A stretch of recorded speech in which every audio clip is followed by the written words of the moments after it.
My dear student, आप सभी को फिर से आपके अपने YouTube channel are square fantastic classes में स्वागत है। दोस्तों, आज के वीडियो हम चर्चा करने के लिए जा रहे हैं संधारित्र का संयोजन, जो कि बहुत इंपॉर्टेंट टॉपिक है और इस टॉपिक से आपको न्यूमेरिकल ज़्यादा पूछा जाता है। तो इस टॉपिक को आज हम कवर करेंगे। अगर आप हमारे यूट्यूब चैनल पर नए आए हैं तो आप हमारे यूट्यूब चैनल को सब्सक्राइब करें, ताकि हर एक वीडियो का नोटिफिकेशन आप तक जरूर पहुँचे। तो दोस्तों, हम अपने टॉपिक के बारे में चर्चा करते हैं। क्या है आपका टॉपिक? संधारित्र का संयोजन। तो सबसे पहले हमें ये समझना कि संधारित्र का संयोजन क्यों किया जाता है, किस लिए किया जाता है। ठीक है, तो चलिए इसके बारे में हम पहले इसका इंट्रोडक्शन जानते हैं। देखिए, मान लिए कोई परिपथ है और उस परिपथ में हमने मान लिए कि दो संधारित्र है और दोनों का धारिता कितना है? 2 फैराडे है। ठीक है, देखिए ये एक संधारित्र मान लिए और ये C1 संधारित्र है और इसका जो फैराडे है इस पे मान ली कि 2 फैराडे का क्या है? धारिता है। ठीक है, इस पे प्लस इस पे माइनस। ठीक है, आप जानते हैं कि संधारित्र बनाते एक पर प्लस चार्ज रहता है, एक प्लेट पर, दूसरा पे माइनस चार्ज रहता है, पता ना। तो देखिए, मान ली कि ये पहला संधारित्र हो गया और इसका धारिता कितना है? 2 फैराडे। फिर मान लिए एक और संधारित्र है, ठीक है, C2 संधारित्र है, इस पे प्लस चार्ज इस पे माइनस चार्ज दोस्तों, और इसका भी जो धारिता वो कितना है? 2 फैराडे। ठीक है, तो परिपथ में आपका क्या है? दो संधारित्र है और दोनों का धारिता क्या है? 2 फैराडे। और इस परिपथ में हम 1 फैराडे का, जो मेरा एक संधारित्र है जो क्या उसका धारिता 1 फैराडे है, तो 1 फैराडे का हम एक संधारित्र इस परिपथ में लगाना चाहते हैं। तो कैसे लगाएंगे? या तो हम मार्केट से 1 फैराडे का संधारित्र खरीद कर लाएंगे और लगा देंगे, इस परिपथ में लगा देंगे, या फिजिक्स के तौर पर क्या होता कि हम क्या करेंगे, ये दो जो आपका संधारित्र है इसको एक विशेष क्रम, एक विशेष प्रकार से क्या करेंगे? जोड़ेंगे, तब हमें क्या मिल जाएगा? 1 फैराडे। क्या मिल जाएगा? 1 फैराडे का संधारित्र। ठीक है, अब ये जादू कैसे होता वो हम चलिए आपको बताते हैं। तो आपको समझ में आ गया कि संधारित्र का संयोजन हम क्यों करते हैं। परिपथ में उपलब्ध धारिता से, परिपथ में उपलब्ध धारिता से इच्छित यानी इच्छा अनुसार धारिता, 1 फैराडे का धारिता प्राप्त करने के लिए चाहते हैं ना, तो क्या परिपथ में उपलब्ध धारिता से इच्छित धारिता प्राप्त करने के लिए संधारित्र का संयोजन किया जाता है। समझ में आ गया कि परिपथ में उपलब्ध धारिता से क्या करते हैं? इच्छा अनुसार धारिता प्राप्त करने के लिए हम क्या करते हैं? संधारित्र का संयोजन करते हैं। समझ में आ गया। अब देखिए, संधारित्र का संयोजन दोस्तों दो तरीका से कर सकते हैं। पहला श्रेणी क्रम, दूसरा समांतर क्रम। ठीक है, तो हम सबसे पहले श्रेणी क्रम संयोजन के बारे में जानेंगे। संयोजी क्रम संयोजन, श्रेणी क्रम संयोजन क्या होता है। ठीक है, अब देखिए, श्रेणी क्रम संयोजन आप लोग समझते हैं। इसमें क्या होता है कि एक के बाद एक, एक के बाद एक, एक के बाद एक, श्रेणी में रहेगा, एक के बाद एक, एक के बाद एक। ठीक है, अब देखिए, हम मान लेते हैं 3 संधारित्र को, ठीक है, श्रेणी क्रम में जोड़ते हैं। कितना संधारित्र? 3 संधारित्र में। देखिए,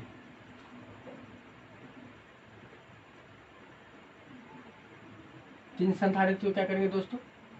श्रेणी क्रम में हम जोड़ेंगे। देखिए, आपका 3 संधारित्र हो गया, 1 2 3 हो गया। देखिए, 3 संधारित्र को हम क्या किए?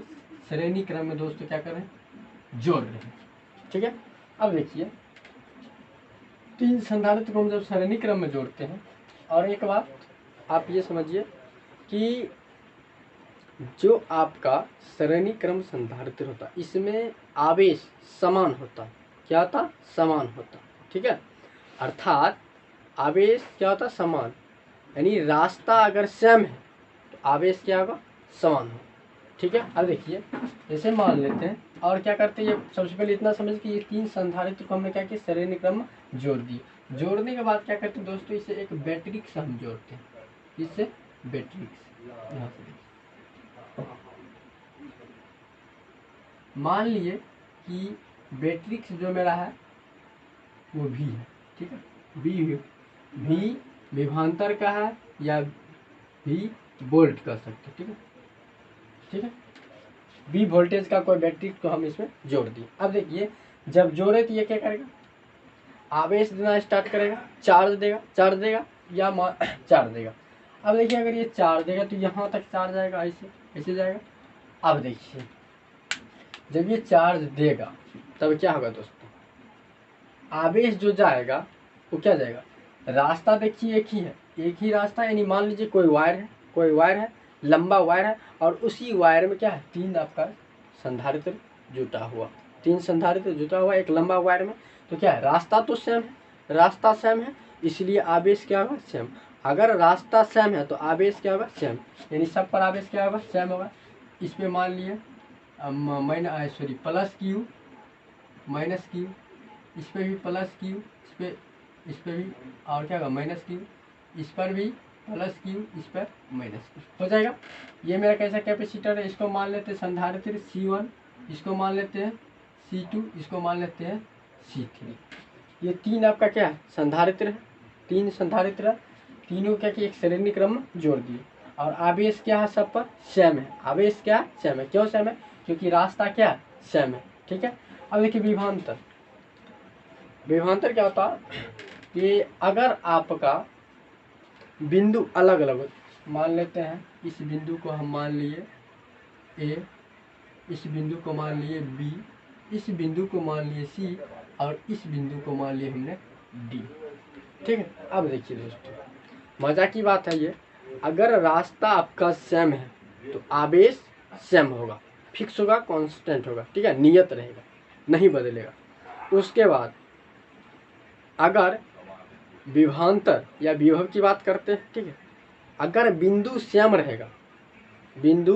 रहेगा तो विभवांतर क्या होगा, अलग अलग रहेगा। विभवांतर बिंदु अगर सेम है यानी एक ही बिंदु पर है तो विभवांतर आपका क्या होगा, फिक्स रहेगा, नियत रहेगा, कांस्टेंट रहेगा। अगर बिंदु अलग अलग है तब आपका विभवांतर क्या होगा, अलग अलग हो जाएगा, विभवांतर क्या हो जाएगा, अलग अलग हो जाएगा। इतना बात समझ में आएगा। कहने का मतलब ये हुआ कि यहाँ पर देखिए जो मेरा पहला कैपेसिटर है C1, ये बिंदु A और बिंदु B के बीच में जुटा हुआ। दूसरा कैपेसिटर जो C2 है, ठीक है, जो संधारित्र C2 है वो बिंदु B और C के बीच में जो जुड़ा हुआ है। फिर देखिए जो तीसरा मेरा संधारित्र है क्या है, C3 जो संधारित्र है वो देखिए C और D के बीच में जुटा हुआ, यानी सब संधारित्र क्या अलग अलग बिंदु के बीच में जुटा, इसलिए सब का विभव क्या हो जाएगा, अलग अलग हो जाएगा, क्या हो जाएगा, अलग अलग। इसका विभव मान लेते हैं V1, इसका मान लेते हैं V2, इसका मान लेते हैं V3। इतना बात आपको समझ में आ गया। अब देखिए हम आपको एक उदाहरण समझाते हैं। जैसे मान लेते हैं एक पाइप है मेरे पास, ठीक है, क्या है दोस्तों, एक पाइप इस टाइप का।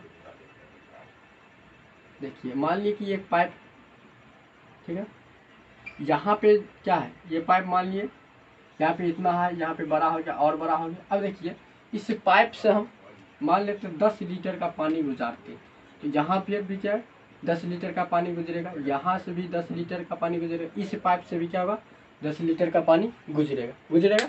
देखिए रास्ता मेरा क्या है, सेम है, चूँकि देखिए यहाँ से अगर 10 लीटर का पानी इसमें डालते हैं तो इस पाइप से भी 10 लीटर पानी गुजरेगी, फिर इस पाइप से भी 10 लीटर का पानी गुजरेगी, फिर इस पाइप से भी 10 लीटर का पानी गुजरेगी। बट क्या होगा कि पाइप के इस हिस्सा में पानी का प्रेशर क्या होगा, ज़्यादा होगा, पानी का प्रेशर क्या होगा, इस हिस्सा में ज़्यादा होगा। फिर इस पाइप में आएगा तो क्या होगा, पानी का प्रेशर इसकी अपेक्षा थोड़ा कम होगा, और फिर पाइप के इस हिस्से में आएगा तो सबसे ज़्यादा प्रेशर कम होगा, किसमें, इसमें। यहाँ पे ज़्यादा होगा, यहाँ पे इसकी अपेक्षा थोड़ा कम होगा, फिर यहाँ पे क्या होगा, ये दोनों का अपेक्षा साफ क्या होगा, कम होगा प्रेशर। तो यहाँ से क्या आपको समझ में कि रास्ता सेम है तो चार्ज क्या होगा, सेम। जैसे रास्ता सेम था तो सब पाइप से 10 लीटर का पानी गुजर रहा, बट क्या है, मान लेते कि इस पाइप में प्रेशर कम है, इस पाइप में थोड़ा कम है, या इसमें ज़्यादा है, इसमें थोड़ा कम है, इसमें बहुत कम, अर्थात पानी का स्पीड क्या हो रहा है, यहाँ पे पानी का स्पीड ज़्यादा है, यहाँ पे कम है, यहाँ पे काफ़ी कम। तो स्पीड को मान लिया विभवांतर की तरह। तो यहाँ पर क्या आप देख रहे कि रास्ता सेम है तो क्या है, चार्ज मेरा सेम है, प्रेशर अलग अलग है तो विभवांतर क्या हो जाएगा, अलग अलग। कहने का मतलब ये हुआ कि अगर रास्ता आपका सेम है, ठीक है, तब आपका क्या होगा, आवेश समान होगा, ठीक है। अगर आपका बिंदु अलग अलग है, अलग अलग बिंदु में संधारित्र जुटा हुआ है, तब उसका विभवांतर क्या आ जाएगा, अलग अलग हो जाएगा। इतना बात आपको समझ में आ गया। अब देखिए, अब हम बात करते हैं तुल्य संधारित्र की। ठीक है, तुल्य, देखिए तुल्य संधारित्र क्या होता है कि तुल्य संधारित्र ये होता है कि जैसे मान लेते हैं कि कोई एक बंदा है, ठीक है, या मान लेते हैं 8 बंदा किसी दीवार को 8 घंटा में करता है, 8 बंदा किसी दीवार को 8 घंटे में करता, और कोई एक ऐसा बंदा है जो क्या करता है, अकेले उस दीवार को 8 घंटा में कर देता है। तो ये मेरा क्या हो जाएगा, उस 8 बंदा के अपेक्षा ये एक बंदा क्या कहलाएगा, तुल्य। क्या कहलाएगा, तुल्य।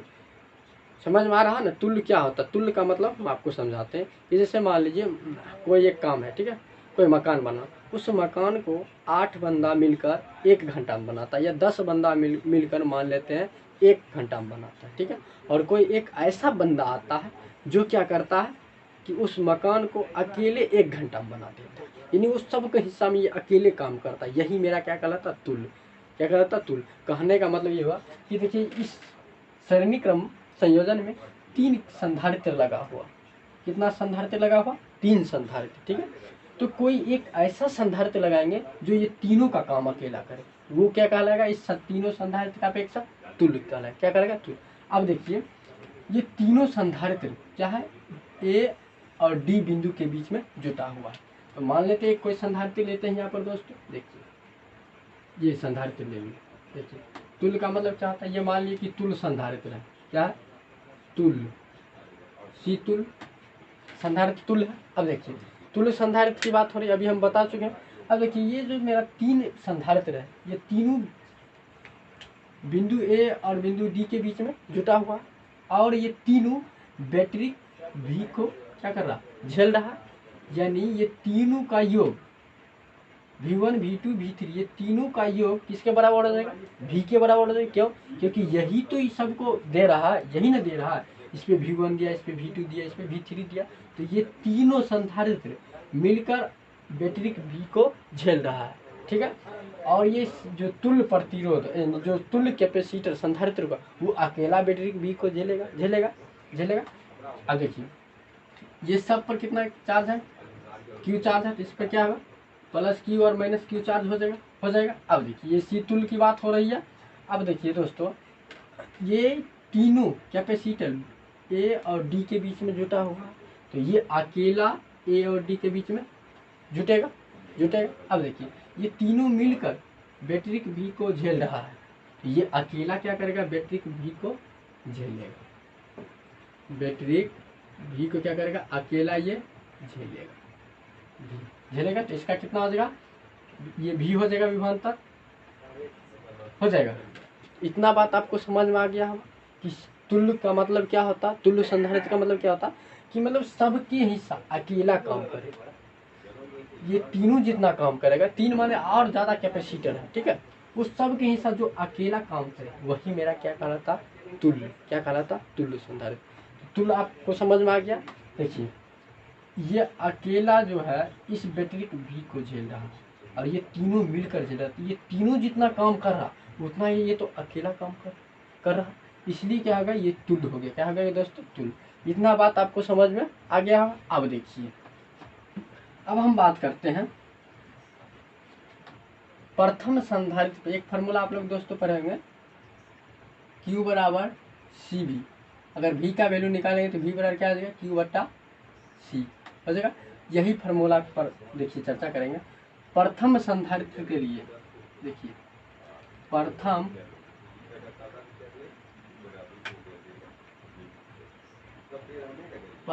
संधारित्र हेतु क्या हो जाएगा, प्रथम संधारित्र के लिए देखिए V बराबर V, तो प्रथम संधारित्र में V कितना, V1 है, तो V1 बराबर क्या आ जाएगा दोस्तों, Q कितना है, Q ही है, Q बट्टा C कितना, C1 है, तो C1। इसको मान लीजिए समीकरण 1 मान लीजिए। फिर देखिए दूसरे संधारित्र के लिए, दूसरे संधारित्र हेतु, तो दूसरे संधारित्र में क्या है दोस्तों, V कितना है, V2 है, तो V2 बराबर Q कितना है दोस्तों, Q ही है बट्टा सी कितना है, सी कितना दोस्तों, C2 है, तो C2, इसको मान लिया समीकरण 2। फिर देखिए इसी प्रकार तीसरे की बात करेंगे, तीसरे संधारित्र हेतु, तो V बराबर क्या आ जाएगा दोस्तों, इसमें कितना V3 है, तो V3 बराबर क्या आ जाएगा दोस्तों, V3 बराबर, इसमें भी Q है, Q बट्टा C कितना, C3। इसको समीकरण दोस्तों कितना मान लेते हैं, 3। ठीक है, इतना बात समझ में आ गया। अब देखिए, अब हम तुल्य संधारित्र की बात करते हैं। ठीक है, किसका बात करेंगे, तुल्य परिपथ के लिए, तुल्य परिपथ से, तुल्य परिपथ से क्या आएगा, C तुल्य बराबर, C तुल्य बराबर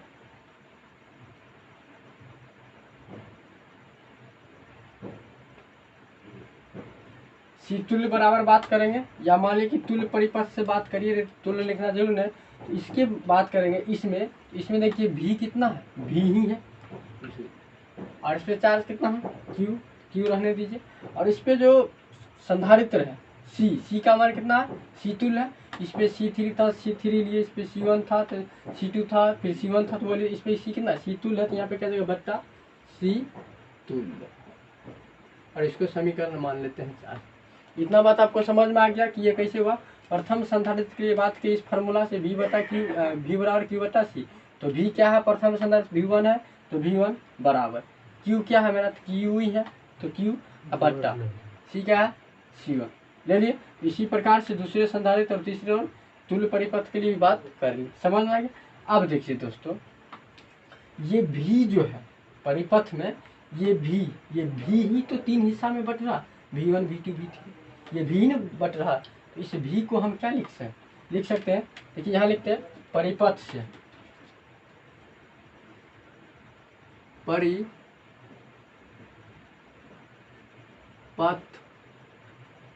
से V बराबर क्या लिख सकते हैं, V1 plus V2 plus V3 लिख सकते हैं, V1 plus V2 plus V3 लिख सकते हैं दोस्तों।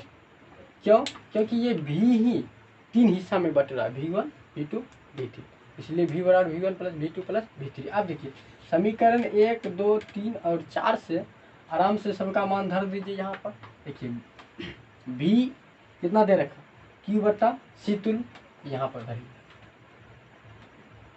V का मान कितना, Q बट्टा C तुल्य बराबर V1 कितना दे रखा दोस्तों, Q बट्टा C1, Q बट्टा C1 प्लस V2 कितना दे रखा है, Q बट्टा C2 प्लस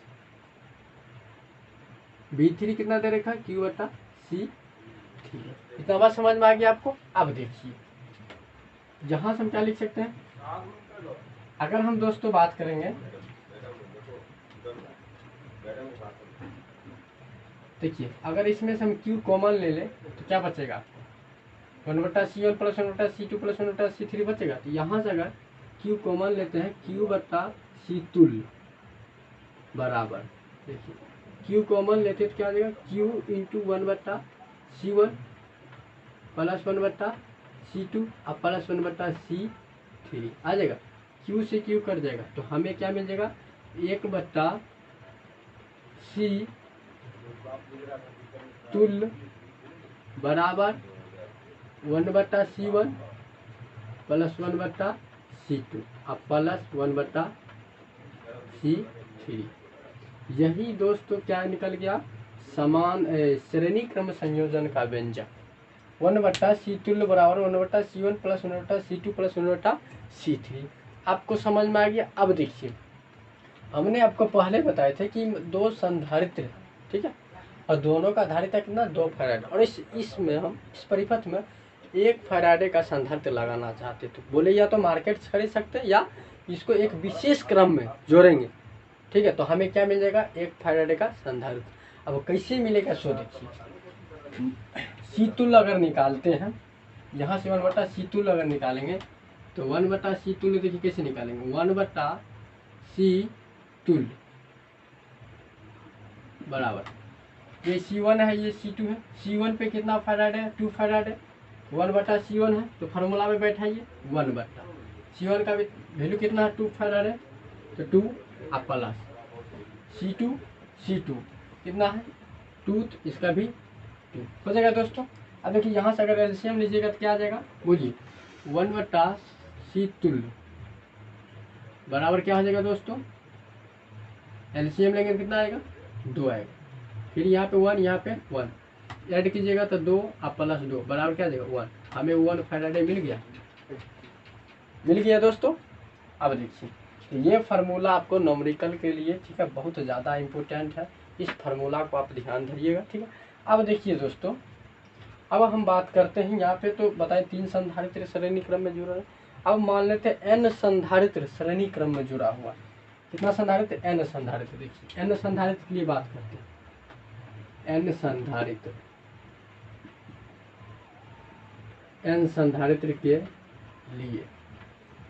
संधारित्र के लिए बात करेंगे तो क्या हो जाएगा, 1/C तुल्य बराबर क्या होगा 1/C1 प्लस 1/C2 और प्लस 1/C3 और प्लस डॉट और प्लस क्या देगा 1/CN आ जाएगा CN कहाँ तक, तो n तक ठीक है। ये फार्मूला क्या निकलेगा, n संधारित्र के लिए 1/C तुल्य बराबर 1/C1 plus 1/C2 plus 1/C3 plus dot कहाँ तक CN तक। इतना बात आपको समझ में आ गया। एक नॉमिकल भी हमने बता दिया ठीक है। अगर एक नॉमिकल और की बात करते हैं, देखिए दोस्तों तो ये जो आया 1/C तुल्य का मान कितना 1 फैराड है, C तुल्य कितना आया दोस्तों 1 फैराड है आया। अब देखिए इसको क्या लिख सकते हैं हम लिख सकते हैं C तुल्य बराबर 1 फैराड ठीक है। इतना बात आपको समझ में आ गया होगा, कोई तरह की दिक्कत नहीं है ये समझने में ठीक है।